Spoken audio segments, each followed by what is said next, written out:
Bonjour Jean. Bonjour Charlotte.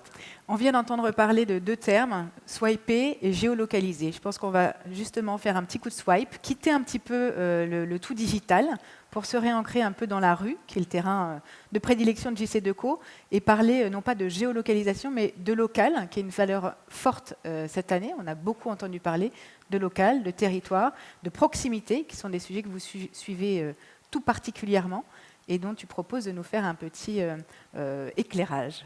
Avec plaisir. Recommercer, c'est le thème de ce Retail Morning, mais recommercer beaucoup en proximité, effectivement. On t'écoute. Merci Jean. Mais d'abord, quel bonheur!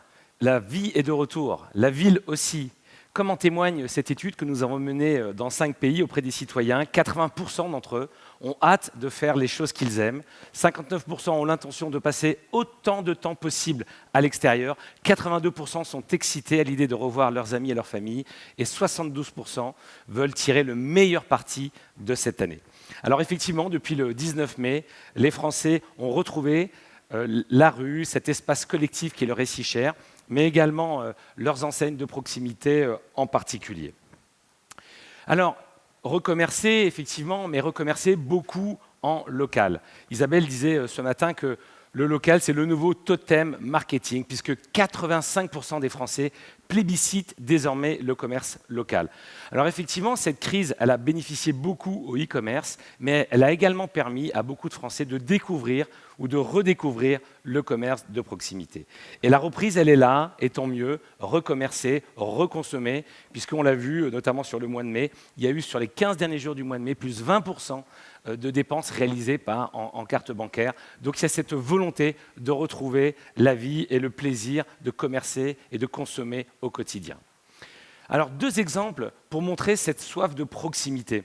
Eh bien, le premier exemple, c'est une expérience que nous menons actuellement à Meudon, pas très loin d'ici, avec ce kiosque à journaux qui a été transformé avec l'aide de la Clayette et qui offre des produits de proximité, des produits en cycle court, des produits bio qui permettent aux Meudonnais tous les jours de venir réaliser des achats en hyper proximité. Et puis la seconde expérience qui montre à quel point City as a Service, à quel point on a ce besoin de services de proximité, eh bien c'est le projet PUR. PUR comme point urbain de recyclage. Et donc, à La Rochelle, actuellement, nous avons développé, en partenariat avec Citeo, 40 points urbains de recyclage qui permettent aux consommateurs de trier les déchets. Et c'est un service qui manquait. Il y avait très peu de points de recyclage. Et donc, nous testons actuellement ce service à La Rochelle en espérant pouvoir le dupliquer plus largement. Mais ceci montre à quel point les services urbains de proximité sont aujourd'hui, là aussi, plébiscités par les citoyens et les consommateurs. Recommercer, reconsommer, mais également recommuniquer. Et donc, les marques, et particulièrement les marques de retail, sont de retour dans la rue. Et avec des messages hyper contextualisés. C'est Picard qui nous permet de voyager sans trop bouger. C'est Lidl qui met en avant le fait de faire ses courses pour vous en ayant s'approvisionner en viande locale et régionale. Et puis c'est Monoprix, dont on parlera juste après cette intervention, qui nous propose de fêter les retrouvailles entre amis avec des promotions, puisque le deuxième produit acheté est à moins 50%. Donc notre média est heureux d'accompagner le retour des marques, les retrouvailles du retail avec la rue. Et toujours dans une logique d'efficacité, puisque 70% des campagnes sont gagnantes en termes de drive to store et génèrent des ventes incrémentales.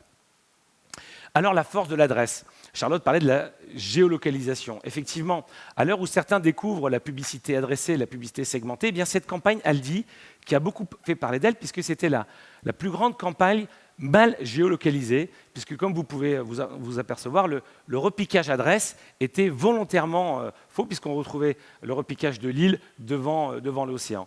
Et cette campagne, elle démontre à la fois que l'émotion vit là où les gens vivent, l'émotion passe là où les gens passent, et elle montre le pouvoir conversationnel du média, puisque cette campagne, elle a surpris, elle a étonné, et elle a généré beaucoup de conversations sur les réseaux sociaux. Mais on voit que la force de l'adresse, c'est une donnée hyper importante pour développer le drive to store en hyper proximité. Alors ce retour gagnant des marques, c'est un retour qui se fait de manière hybride. Alors, avec effectivement une communication physique, mais lorsqu'elle est couplée à une activation mobile, ce qui est le cas de cette campagne Longchamp avec notre partenaire S4M, eh bien, va générer un taux de visite multiplié par 2,5. Le dispositif investi par cette marque, c'est un dispositif Diva, hyper géolocalisé, avec 100% de face utile. Et l'ensemble des données sont communiquées à notre partenaire S4M, ce qui permet d'activer des campagnes mobiles lorsqu'on est passé devant cette affiche, et tout ça pour optimiser le taux de visite. Une autre innovation, eh bien, c'est que désormais, le programmatique, dès lundi matin, va gagner la rue, avec nos 1800 écrans digitaux urbains qui vont désormais, à partir de lundi, pouvoir accueillir la technologie programmatique. C'est une opportunité formidable pour toutes les marques de retail, puisque ça va permettre des communications hyper géolocalisées, mais hyper contextualisées. Et d'ailleurs, c'est le premier annonceur qui va utiliser cette technologie sera dès lundi un e-retailer. Et là aussi, on voit l'efficacité sur les ventes avec une expérience qui a été menée avec Nespresso en Grande-Bretagne.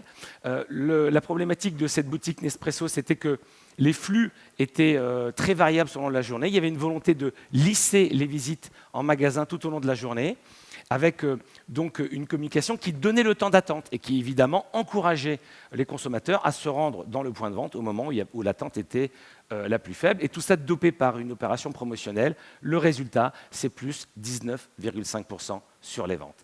Vive la proximité. Excellent fin de Retail Morning. Merci beaucoup.